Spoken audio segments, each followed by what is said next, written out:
And it's time for another edition of 10 Minutes of Truth. So today I have an article. It's pretty disturbing. It comes out of, it's from the journal, International Journal of Risk and Safety in Medicine. And the article was put together by investigative journalist Marianne DeMasi, who has a PhD. And she went and got all the original research, the original data. She was able to get a hold of the original data of the research that was done when they went back in 2004 or before that, when they did studies on Prozac with adolescents. And the name of the study was a Treatment for Adolescence in Depression Study, which TADS is the shortened version of that. And it was published in 2004, and it was a groundbreaking study that basically showed not only was it safe to treat adolescents with Prozac, but there were very few side effects associated with it. And so this study guided physicians for the last 20 years on the treatment of adolescents. And it said Prozac was effective, it worked, and there were very few side effects.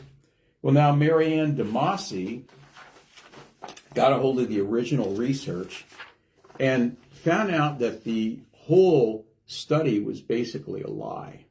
Now that's a pretty stout statement to make, but it's true.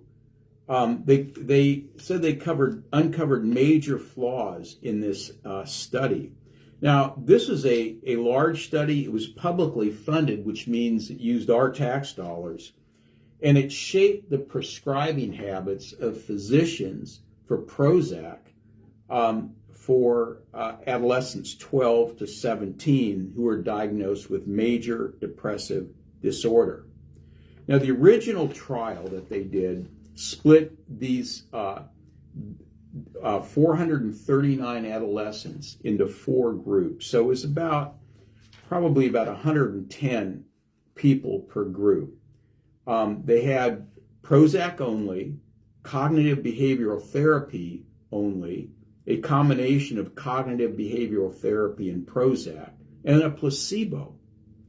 And the reanalysis of the results showed that while the combination of Prozac and cognitive behavioral therapy produced the biggest drop in depression scores, which we were going to talk about that in a little bit, Prozac by itself had no measurable benefit over the placebo by the end of 12 weeks. And that's exactly the opposite of what the study presented. So the study showed, the published study showed, that the Prozac worked very well within a 6-week period, and it had very little side effects. So when the data from this study was looked at transparently by an outside observer, an outside scientist, it showed something that was completely different than was published in the journal. The original TADS researchers published that Prozac worked quickly and clearly by week 6, but the reanalysis found no meaningful analysis or advantage at all by week 12. On top of that, over 2/3 of all serious adverse events happened to kids who took the Prozac.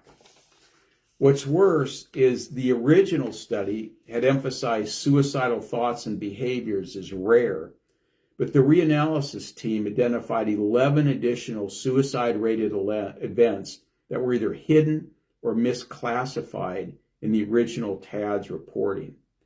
This brings the total number of suicidal events up to 21, 2 of which were actual suicide attempts, 1 completed, and the rest were severe self-harm or ideation. That's a major correlation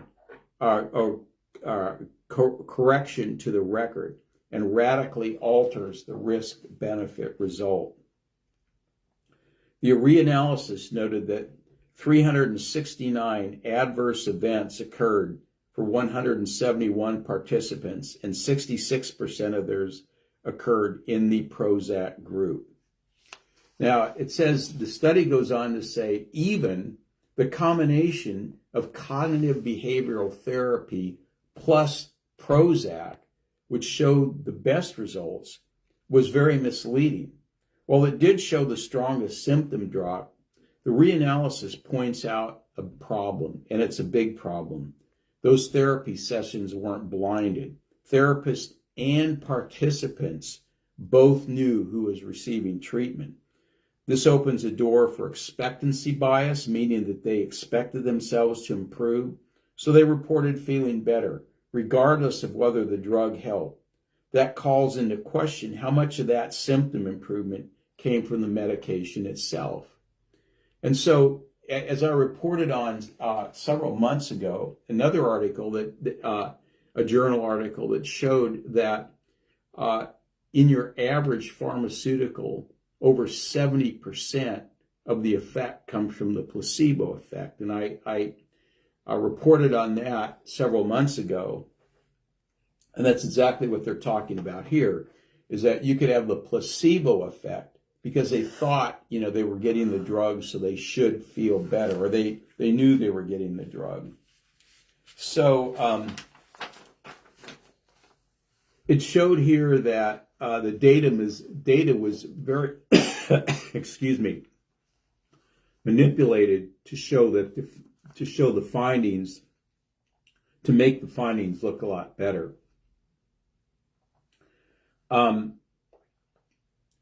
Why do side effects occur? The reanalysis didn't focus on the molecular pathways of Prozac, but it strongly criticized the mismatch between real-world reactions and the theory that it should make people better. And that theory doesn't explain why so many teens on Prozac reported agitation, insomnia, and even psychotic symptoms. So the study was manipulated. It was basically a lie. And I just wonder, who's going to be held accountable for it? Is there anybody? I don't know. But if the other studies on blockbuster drugs are like this one, people need to be held accountable. And if necessary, criminal charges really need to be looked at. So I hope you take this into consideration before you put your adolescent on Prozac. And this is Dr. Paul Firnhaber. I'll be with you next week with another article. We're going to cover that and give you more information to help you with your health. I'll see you next week.